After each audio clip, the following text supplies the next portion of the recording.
আসসালামু আলাইকুম, সবাই কেমন আছেন? আলহামদুলিল্লাহ আমি ভালো আছি। চলে আসলাম আম্মার বাসার ছাদে পান গাছ নিয়ে। আম্মার অনেক শখ বাসার ছাদে একটা পান গাছ থাকবে, তো আমি নিয়ে এসেছি 4টা। এখানে আমার হাতে আছে 2টা, আরও 2টা আছে। তো চলো সাইফুল যাই।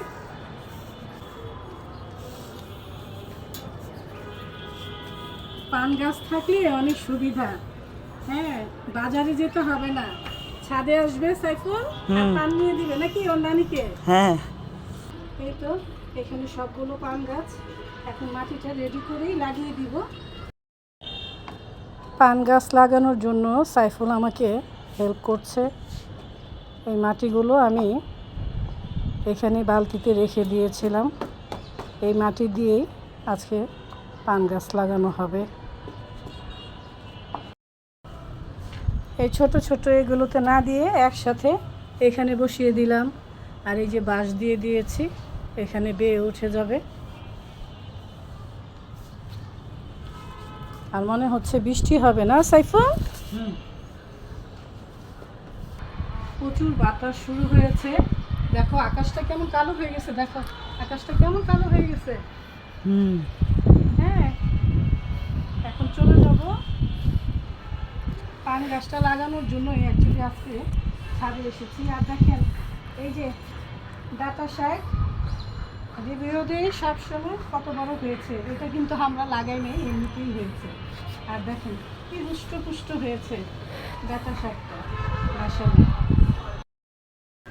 এই তো চলে এসেছে আমার রান্নাঘরে। আজকে ঢেঁড়স ভাজি করছি,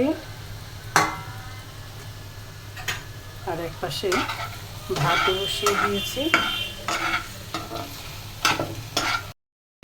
ঢেঁড়স ভাজি অনেকেই পছন্দ করে না, একটু আঠালো হয় এই কারণে, কিন্তু আমার খুবই ভাল লাগে গরম গরম ভাতের সাথে ঢেঁড়স ভাজি খেতে।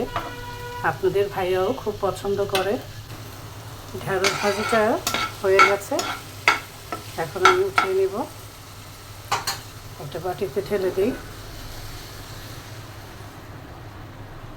আর ডিম ভুনা করব, ডিমটা সিদ্ধ করে নিয়েছি। আলুর ভর্তা করব,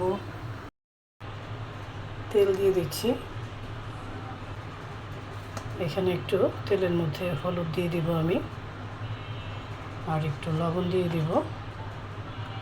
এখানেই ডিমটা ভাজবো, তাই হলুদ আর লবণটা দিয়ে দিলাম এক্সট্রা করে। আর আমি কোনো ডিমের মধ্যে হলুদ দিলাম না।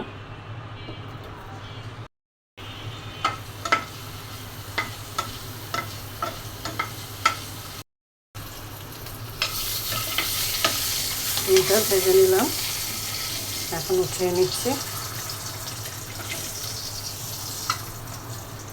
আজকে একদম সিম্পল খাবার, ডিম ভুনা, ঢেঁড়স ভাজি আর আলু ভর্তা হবে। পেঁয়াজটা ভেজে নিলাম, আর দিয়ে দিলাম ছাদ বাগানের কাঁচামরিচ। এখন মশলা দিয়ে দিব। প্রথমেই হলুদ দিচ্ছি, ধনিয়া ফাঁকি, তারপর মরিচের গুঁড়ো দিচ্ছি, বেশি দেবো না, অল্প করে দিই। জিরে ফাঁকি দিচ্ছি, লবণ, আর দিয়ে দিচ্ছি আদা রসুন বাটা। এখন অল্প করে পানি দিয়ে দিব।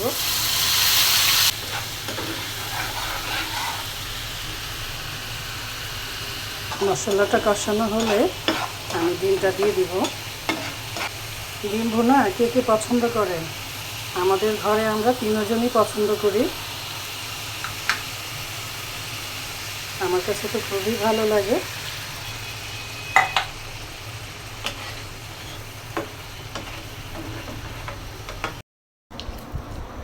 আর আলুর ভর্তা করে নিচ্ছি।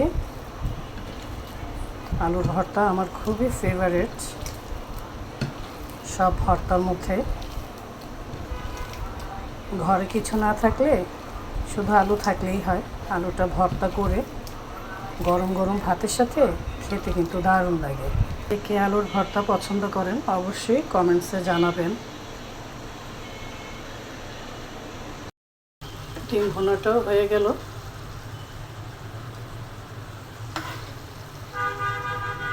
এখন একটা বাটিতে উঠিয়ে নিচ্ছি। আর ছাদ বাগানের কাঁচামরিচ দিয়ে দিয়েছে, ছোট ছোট কাঁচামরিচ। এই কাঁচামরিচটা আস্ত দিয়েছি, ভাত দিয়ে ডলে ডলে খেতে কিন্তু দারুণ লাগে আমার কাছে। আপনাদের ভাইয়া খায় না, আমার ছেলে খেতে চায় না, তাই আস্ত দিয়েছি, এগুলো আমিই খাবো।